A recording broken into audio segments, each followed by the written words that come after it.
બોલો રામાપીર કી જય। તો આજે આપણે આવી ગયા છે સંજેલી ધામ એટલે કે મિની રણુજા।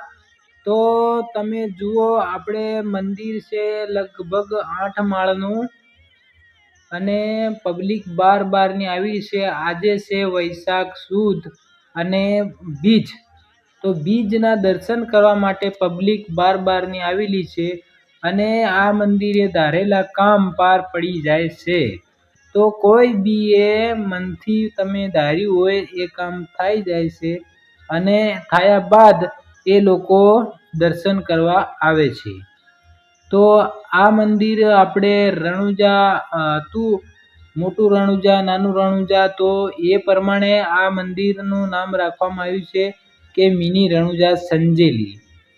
તો જુઓ તમે કે અમે ગયા હતા, થોડો સમય થઈ ગયો તો 5:30 વાગી ગયા હતા, એટલે પબ્લિક થોડી ઓછી હતી।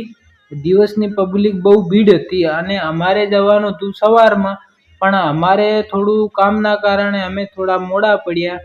તો પણ વિચાર થયો એટલે અમે દર્શન કરવા નીકળી ગયા। ભલે મોડું તો મોડું, પણ રામાપીરના દર્શન તો કરવા જ છે।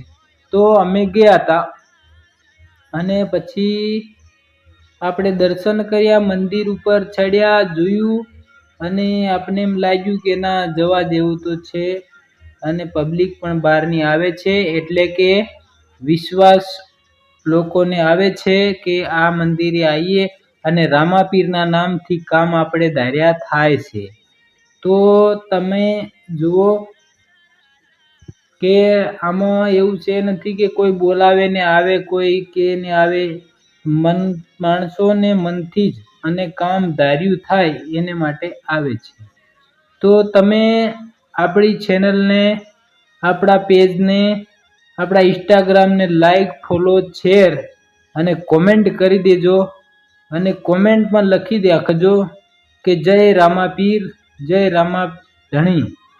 તમે ધારેલું કામ તમારું પૂરું થઈ જાય અને તમે મંદિરે, તમારે કોઈ બાધા હોય કે ના હોય, તમે દર્શન કરવા જઈ શકો છો અને તમે માનતા માનો તો એ તમારી માનતા સફળ થાય છે એવું કહેવામાં આવે છે। અને અમે ખુદ જાતે ગયા હતા અને પબ્લિક જુઓ કેટલી ભીડ છે।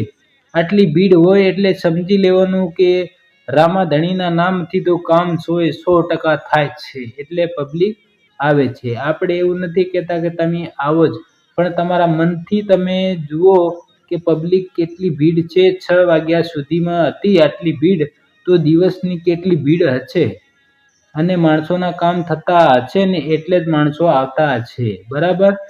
તો તમે આપણે આ રામાપીરના દર્શન અને ધામ જોવા માટે તમારે સંજેલી બને એટલો શેર કરો।